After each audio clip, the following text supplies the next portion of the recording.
ओला, Uber आणि रॅपिडो या app आधारित टॅक्सी दुचाकी सेवा देणाऱ्या कंपन्यांच्या चालकांनी आपल्या मागण्यांसाठी संपाचं हत्यार उगारले। या संपाबाबत परिवहन मंत्री प्रताप सरनाईक यांनी भाष्य केलं असून संपामुळे सर्वसामान्य नागरिकांना वेठीस धरू नये असं त्यांनी म्हटलंय। आम्ही ओला, उबेर, रॅपिडोच्या चालकांच्या संपर्कात आहोत। त्यांच्या संपामुळे सामान्य लोकांचे हाल होणं योग्य नाही। राज्य शासनाकडून त्याला नेमकी कोणत्या बाबत मदत हवी आहे, काय अपेक्षा आहेत हे त्यांनी स्पष्टपणे सांगावं। त्या सर्व बाबींमध्ये राज्य शासन त्यांच्या पाठीस उभे राहील।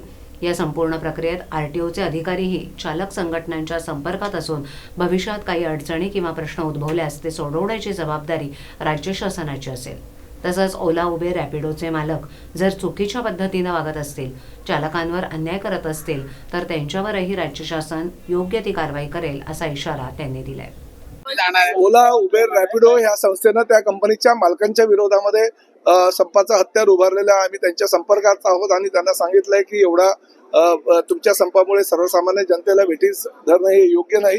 राज्य सरकारकडनं काय काय तुम्हाला मदत हवी आहे किंवा काय काय मदतीची अपेक्षा तुम्ही जर सांगितलं तर राज्य शासन तुमच्या पाठीशी राहील। आमचे आरटीओचे अधिकारी त्यांच्या संपर्कात आहे आणि भविष्यामध्ये अजूनही काही त्यांच्या जे काही प्रश्न असतील ते प्रश्न सोडवण्याची जबाबदारी ही राज्य शासनाची आहे। परंतु ओला, उबेर, रॅपिडोचे मालक जर वेगळ्या पद्धतीनं चुकीच्या पद्धतीनं वागत असेल तर त्यांच्यावरही राज्य सरकार कारवाई करेल। कुठेतरी सरकारला नाही, म्हणूनच आम्ही आता कडक कारवाई करायचं धोरण अवलंबले। सर, गोव्यामध्ये ज्या